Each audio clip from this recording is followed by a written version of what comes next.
The observation deck of Station K-117 hummed with the quiet conversations of alien diplomats and military officials.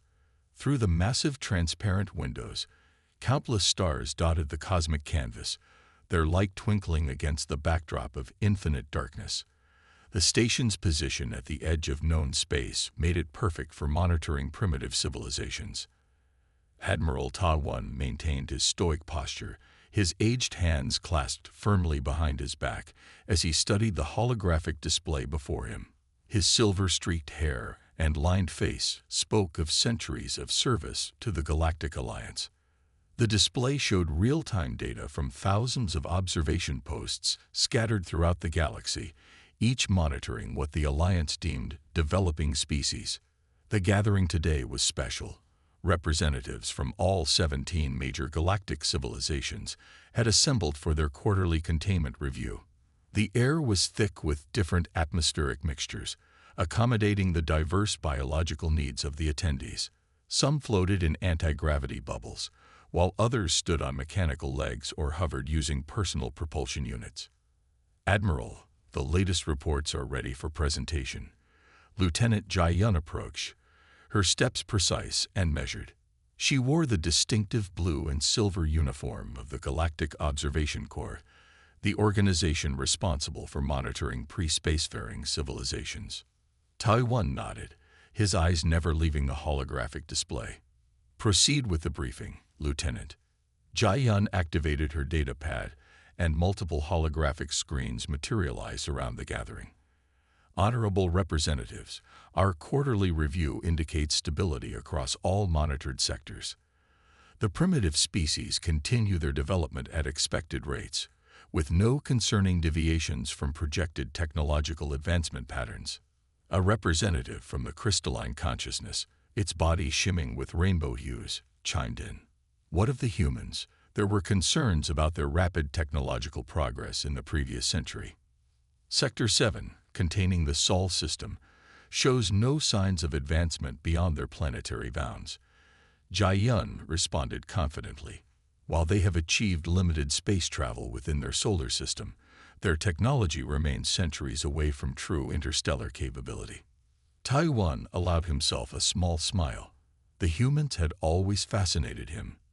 Their creativity, their resilience, their endless drive to explore and understand. But like all young species, they needed time to mature before joining the galactic community. The meeting continued with discussions about resource allocation and containment protocols. Various representatives shared their experiences with guiding primitive species toward enlightenment. It was a delicate balance, watching, waiting, and ensuring no outside interference disrupted natural development. Suddenly, the entire room plunged into darkness. Emergency lights flashed red, bathing the observation deck in an ominous glow. The holographic displays flickered and distorted, showing impossible readings. Report. Ta-1's voice cut through the growing chaos. Jai-Yun's fingers flew over her data pad, her face pale in the emergency lighting. Sir, we're detecting an enormous energy signature from Sector 7. It's unlike anything in our database. The main display stabilized, showing a massive distortion in space-time emerging from the Sol system. The energy readings were off the charts, exceeding even the most advanced propulsion systems known to the Alliance. Impossible, Ta-1 whispered, his eyes wide as the readings continued to climb.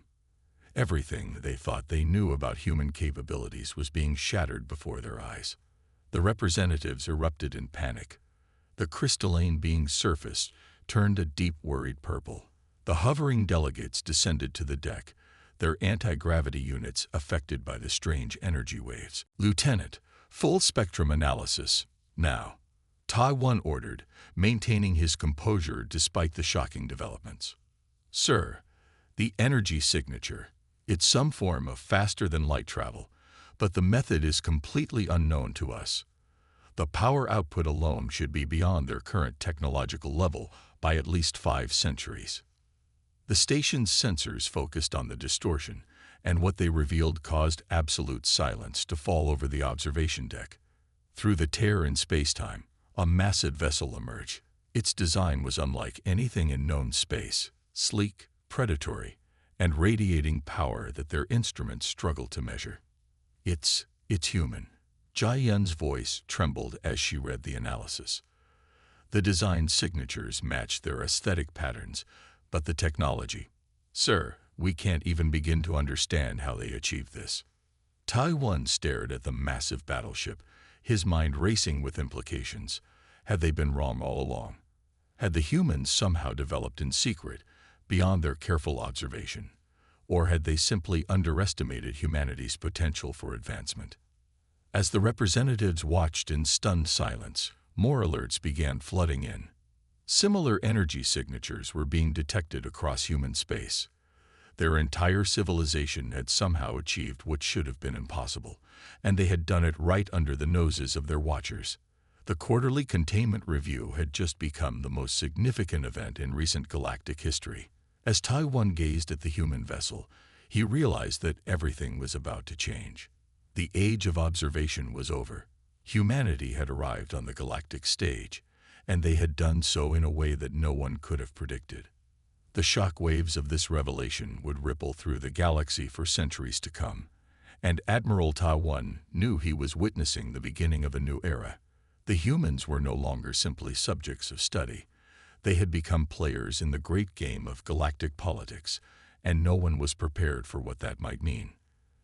The massive human vessel hung motionless against the star-studded backdrop of space, its presence commanding attention like a shark among minnows. Captain Sun Ho stood on the bridge of the Morning Star, his hands gripping the command rail so tightly his knuckles had turned white. In all his years of service to the Galactic Alliance, he had never encountered anything that made him feel so small. Sir, updated scans coming in. Science Officer Yu Jin's voice wavered slightly as she worked at her station. The holographic displays around her flickered with streams of data that made less and less sense the more they gathered. The vessel's size. It's approximately 12 kilometers in length. That's 3 times larger than our biggest capital ships. Sun Ho swallowed hard, trying to maintain his composure in front of his crew. The bridge was silent except for the soft hum of equipment and the occasional beep of scanning systems. Every officer present stared at either their stations or the main view screen, where the human battleship dominated the view. What about the whole composition? Sun Ho asked, forcing his voice to remain steady. Yu Jin shook her head, her frustration evident. Sir, our scans simply bounce off or get absorbed. The material appears to be some kind of metamaterial that can actively respond to different types of radiation. It's like nothing we've ever encountered. The human vessel's surface was a deep, unreflective black that seemed to drink in light itself. Unlike the sleek, aesthetic designs of Alliance ships, this vessel bore angular, aggressive lines that spoke of pure military function. Occasional pulses of energy rippled across its surface in patterns that defied analysis. Communications, any response to our hails? Sun Ho turned to his communications officer, who had been persistently sending greeting messages in all known formats. Negative. Sir, we've tried all standard protocols, even some ancient ones. They're receiving our signals. We can detect that much. But they're choosing not to respond. The tension on the bridge ratcheted up another notch. A vessel of unknown capabilities, refusing communication, was bad enough. But the fact that it came from a species that shouldn't have been capable of crossing their own solar system made it all the more unsettling. Energy spike. Yu Jin's alarmed voice cut through the silence. They're powering something up. Sun Ho's training kicked in. Shields to maximum. Battle stations. But before anyone could react, a pulse of energy swept through the ship. Every system on the Morning Star briefly flickered, then returned to normal. The crew looked around in confusion. Damage report? Sun Ho demanded. Sir, there is no damage, Yu Jin reported, bewildered. That energy pulse, it passed through our shields like they weren't even there, but it didn't harm anything. It was scanning us. But the level of detail they must have gotten. They could probably tell you what we all had for breakfast. Sun Ho felt a chill run down his spine. The casual way the human vessel had bypassed their most advanced defensive systems spoke of technological superiority on a scale he could barely comprehend. New data began flooding their sensors. The human vessel was now broadcasting information. Detailed scans of their own ship, complete technical readouts of the Morning Star's capabilities, and even personnel files of the crew. They hadn't just scanned the ship, they had cracked the most secure databases in seconds. They're showing us they know everything about us, Sun Ho realized aloud. This isn't first contact. This is a demonstration. The bridge crew watched as more human ships began emerging from similar space-time vortexes, each one as impressive as the first. They moved with impossible precision, taking up positions that effectively surrounded not just the Morning Star, but the entire local sector of space. "Sir," Yu Jin's voice was barely a whisper now. "I'm detecting energy readings from their weapon systems. If these readings are accurate, one of their ships could destroy our entire fleet without depleting their primary power reserves." Sun Ho stared at the main screen, understanding dawning in his mind. The humans hadn't just achieved spaceflight. They had surpassed the entire galactic community in one giant leap. Their silence wasn't hostile. It was calculated. They were letting the galaxy absorb the implications of their arrival. As if responding to his thoughts, the first human vessel finally moved. It shifted position slightly, angling itself so that the name painted on its hull became visible. Terran Federation, Ship Prometheus. The message was clear. Humanity had arrived on the galactic stage, and they had come prepared. The age of treating them as primitives was over. Now, the galaxy would have to come to terms with a new power that had somehow achieved the impossible. "Send a message to command," Sun Ho ordered quietly. Tell them everything has changed." The Grand Archive's massive data crystals pulsed with soft blue light as historian He Jin moved frantically between terminals. Her usual neat appearance had given way to disheveled hair and a wrinkled uniform as she dug deeper into historical records. Around her, holographic displays showed countless images, documents, and video feeds from the past century of galactic history.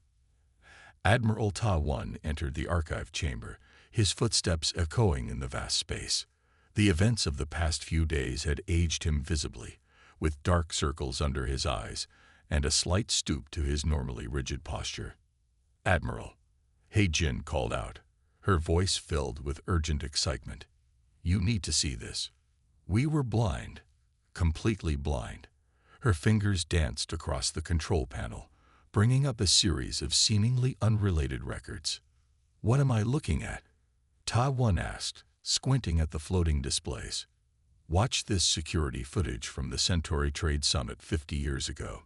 He Jin enhanced an image showing a crowded gathering of alien diplomats. "Look at the server in the background."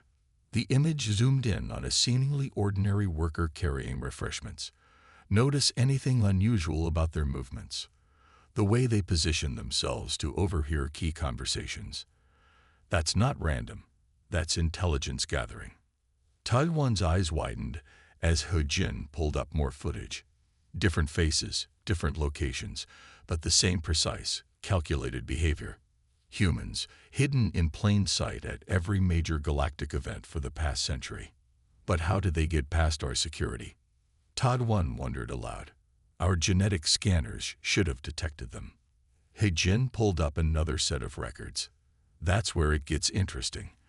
Look at these trade manifests from the outer colonies.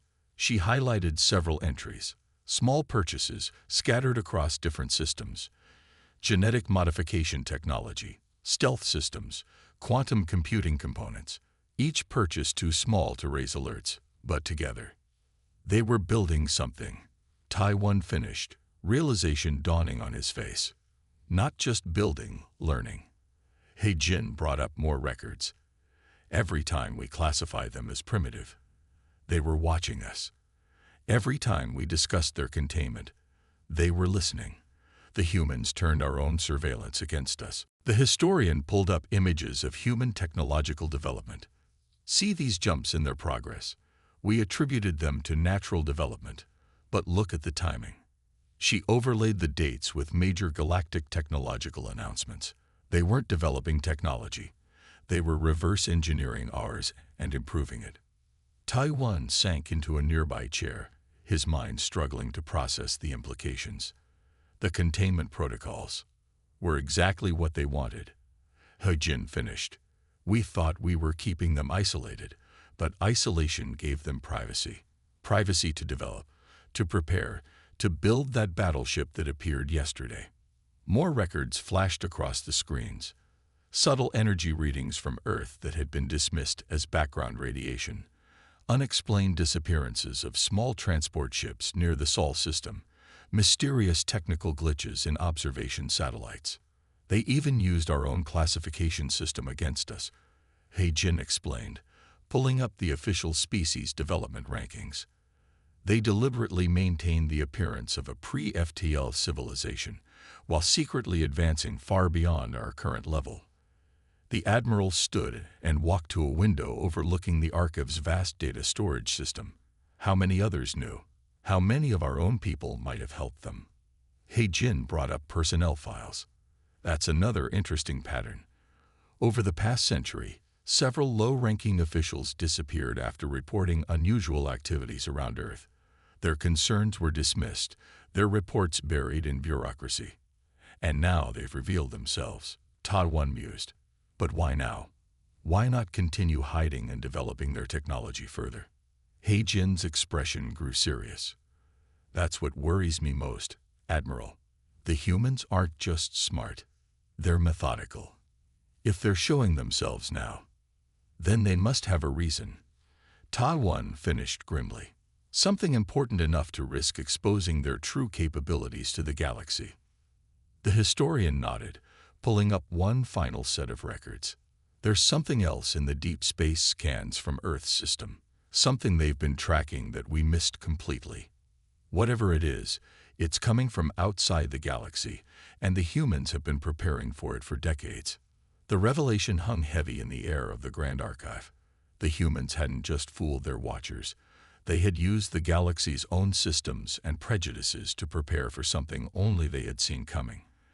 As Taiwan stared at the mounting evidence of human ingenuity, he realized that the real questions were only beginning. What had humanity seen out there in the darkness between galaxies? And what kind of threat could make them prepare so thoroughly, so secretly, for so long? The answers, he suspected, would change the galaxy forever.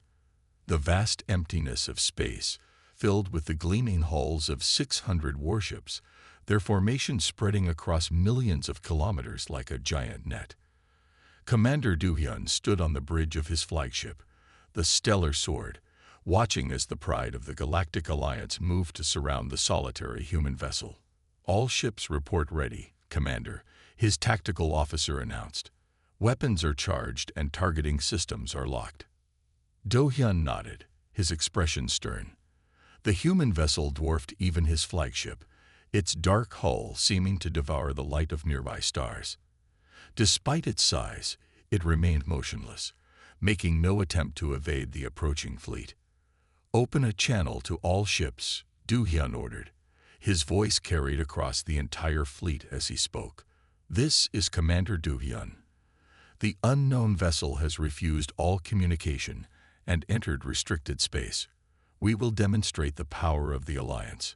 Prepare to fire on my mark. The fleet moved with practiced precision, each ship taking its designated position. Energy readings climbed as weapons systems powered up across all 600 vessels. The combined firepower could reduce a small moon to atoms. Sir, his sensor officer called out, I'm detecting some kind of energy buildup from the human ship. Before Do-hyun could respond, a soft blue pulse rippled out from the Prometheus. It moved with impossible speed, washing over the entire fleet in seconds. As it passed through each ship, systems went dark. Weapons powered down. Engines stopped. Even life support flickered before switching to emergency power. Report, Do-hyun demanded, watching helplessly as his mighty fleet drifted powerless in space. All systems are offline except basic life support and emergency communications, his engineer replied, voice shaking. They disabled everything with a single shot. No damage, just turned everything off. The silence that followed was deafening. 600 ships, the most powerful fleet ever assembled, rendered harmless without a single casualty. The demonstration of power was both elegant and terrifying. Then, after hours of silence, every communication system across the fleet suddenly activated. A face appeared on their screens, a human male wearing a simple black uniform with silver trim. "This is Captain Min-Ki of the Earth vessel Prometheus," the human announced, his voice calm and measured. "We come in peace." Do-hyun found himself facing the human captain, his pride warring with his duty. "You have a strange way of showing peaceful intentions, Captain." Min-Ki's expression remained neutral. "We could have destroyed your fleet. Instead, we chose to demonstrate our capabilities without causing harm. Your ships will regain power in exactly 1 hour." "Why?" Do-hyun asked, the question escaping before he could stop it. "Why reveal yourselves like this?" "Because humanity will not be underestimated again," Min-Ki replied. "For centuries, your alliance watched us, classified us, contained us. You never considered that we might be watching you back." The human captain's image was replaced by a series of technical readouts, detailed scans of every ship in the fleet, their capabilities, their weaknesses, their crew compositions. The message was clear. They knew everything. "Your fleet represents the pinnacle of Alliance military power," Min-Ki continued, his image returning. "We disabled it with minimal effort, not to threaten, but to ensure that what we say next will be taken seriously." Do-hyun felt a chill run down his spine. "And what is it you want to say?" "There is a threat coming, Commander. One that your alliance has failed to detect. We've spent centuries preparing for it in secret. Now, we need your cooperation." Across the fleet, systems began slowly returning to life. Ships regained power one by one, but no one made a move to flee or recharge weapons. They all listened as Min-Ki continued speaking. "The galaxy stands at a crossroads," the human captain explained. "What happens next depends on whether the Alliance can move past its prejudices and work with us as equals." Do-hyun looked out at his fleet, at the ships that had been rendered powerless by a single pulse from this impossible human vessel. His entire understanding of humanity's capabilities had been shattered in moments. "You could have approached us diplomatically," he said finally. Min-Ki's expression softened slightly. "Would you have believed us? Would you have taken seriously the warnings of a primitive species?" The answer hung unspoken in the void between them. They both knew the truth. This display of power had been necessary. The galaxy needed to understand that humanity was no longer a curiosity to be studied, but a force to be reckoned with. As the last ships regained power, Min-Ki made one final statement. "The next few days will determine the fate of every species in this galaxy. We hope you'll choose to listen to what we have to say." The communication ended, leaving Commander Do-hyun and his fleet to contemplate how quickly the balance of power had shifted. The humans hadn't just revealed themselves, they had rewritten the rules of engagement in a single elegant demonstration. The Grand Council chamber had never been so crowded. Representatives from every major galactic power sat in tense silence as Captain Min-Ki stood at the center of the vast, circular room. The human captain's presence commanded attention, his black uniform a stark contrast against the ornate surroundings. Holographic displays filled the air above him, showing strange energy patterns and disturbing data streams. Admiral Tadwan sat in the front row, his eyes fixed on the information being presented. Around him, beings of various species shifted uncomfortably in their seats. 50 years ago, Min-Ki began, his voice carrying clearly through the chamber. "Earth's deep space telescopes detected something unusual at the edge of our galaxy." He gestured, and the displays shifted to show a dark region of space between galaxies. "At first, We thought it was a natural phenomenon. The images zoomed in, revealing strange distortions in the fabric of space itself. But then we noticed patterns, movement, purpose. Min-Ki's expression grew grim. While your observation posts watched our cities and monitored our internet, we were watching something far more concerning. Admiral Ta-1 leaned forward as new data appeared. "These energy signatures," he said, "they're unlike anything in our records." "Because they're not from our galaxy," Min-Ki confirmed. "What we detected was an advanced scout force of something vast and ancient, something that moves between galaxies, consuming everything in its path." The chamber erupted in murmurs and exclamations. A representative from the crystalline consciousness rose, their crystalline form glowing with anxiety.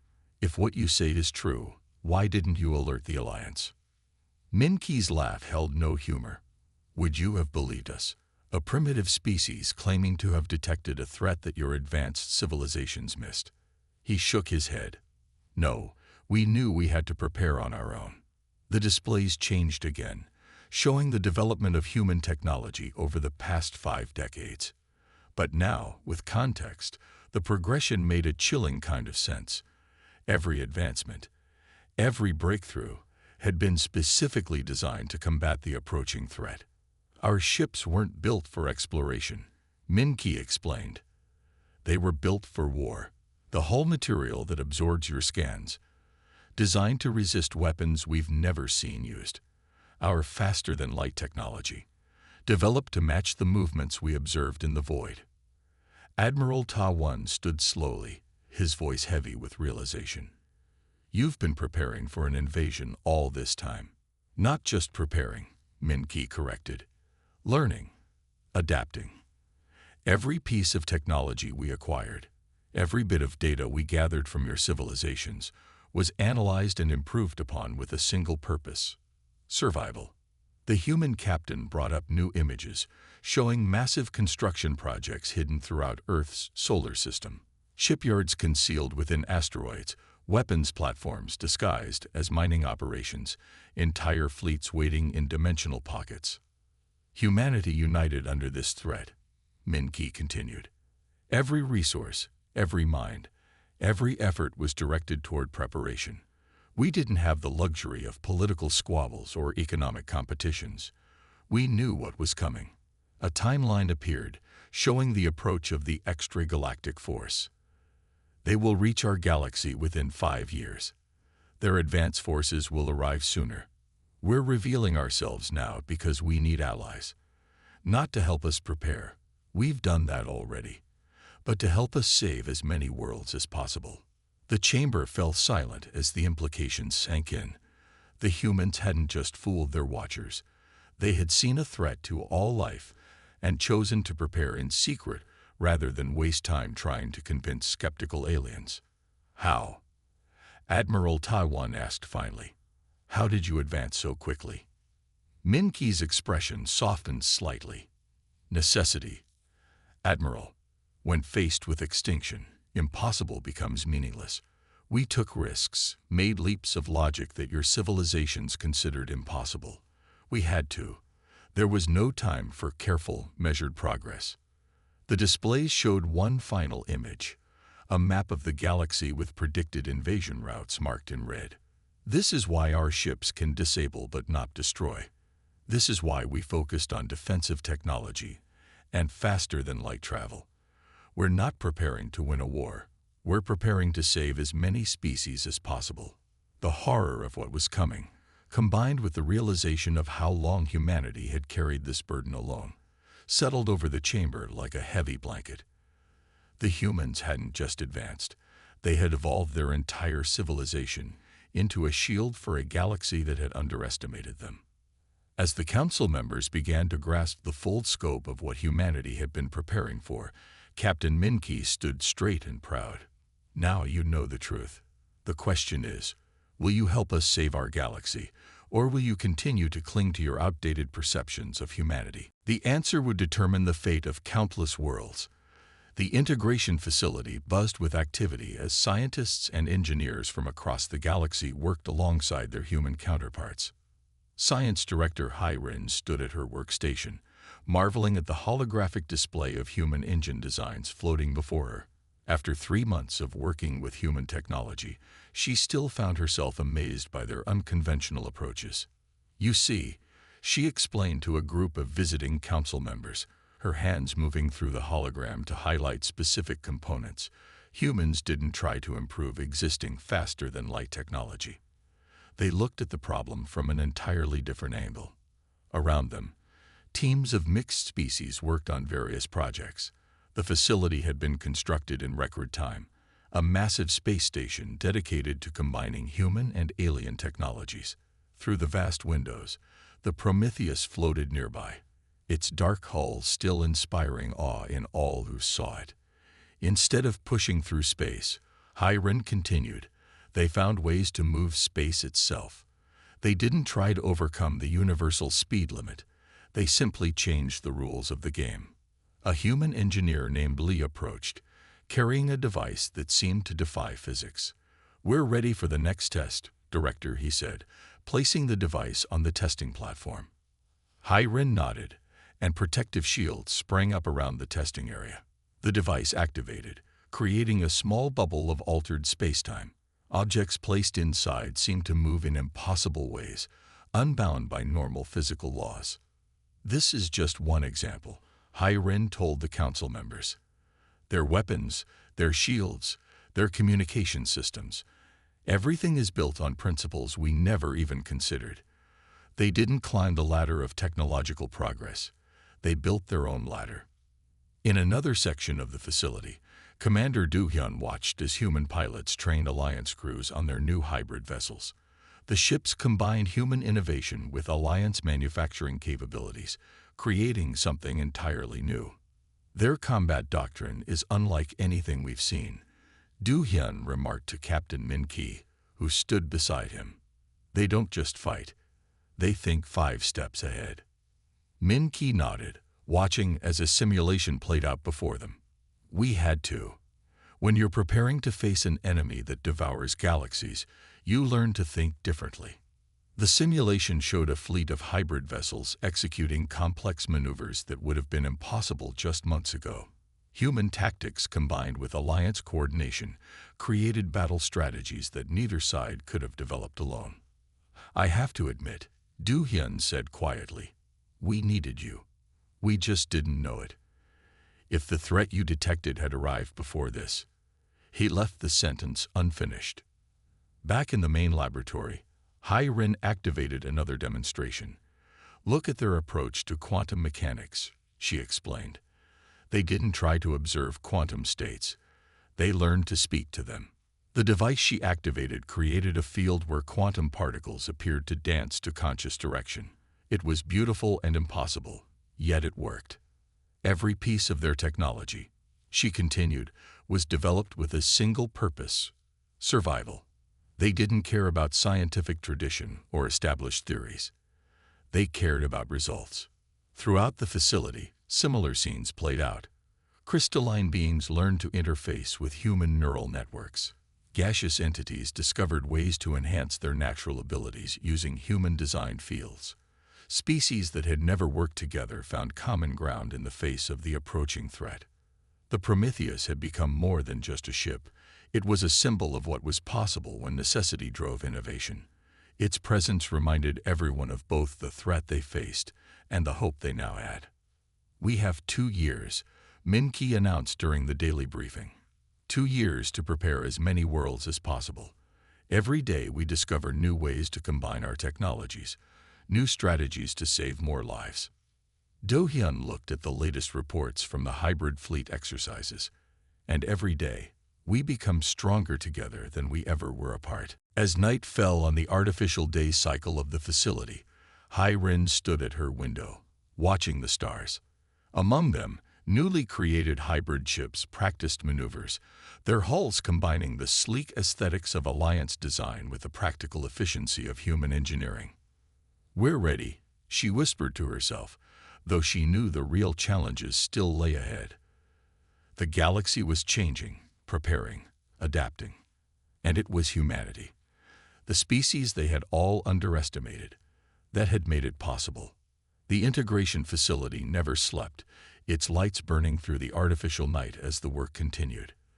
There was no time to waste, no room for old prejudices or bureaucratic delays. The future of the galaxy depended on what they could accomplish together. And thanks to humanity's foresight and preparation, they had a fighting chance. Here is part 7 of the story, written in third-person point of view using simple English. The galaxy had changed dramatically in the years since the human ship Prometheus first appeared. What was once a mystery had become an incredible opportunity. Humans were no longer seen as a primitive species, but rather one that had been patiently preparing and developing in secret. Admiral Ta-1 watched from his observation deck as human and alien ships conducted training exercises together. The sight filled him with hope. "We were wrong about the humans," he remarked to Lieutenant Jayun beside him. "They were never primitive or backwards. They were waiting and readying themselves. Now their foresight and preparation may be what allows all of us to survive the coming storm." As if to reinforce his point, another massive human battleship suddenly appeared out of hyperspace and took up formation. A year ago, such a sight would have sparked panic and alarm. But now, it only inspired confidence and relief. Humanity's presence had become a welcome one. The age of humanity's isolation had ended. Taiwan knew the road ahead would be difficult, with grave threats on the horizon that would test their newfound alliance. But he also knew the galaxy was in a far stronger position with humanity as a part of it. Together, they would face whatever challenges arose. A new era had dawned.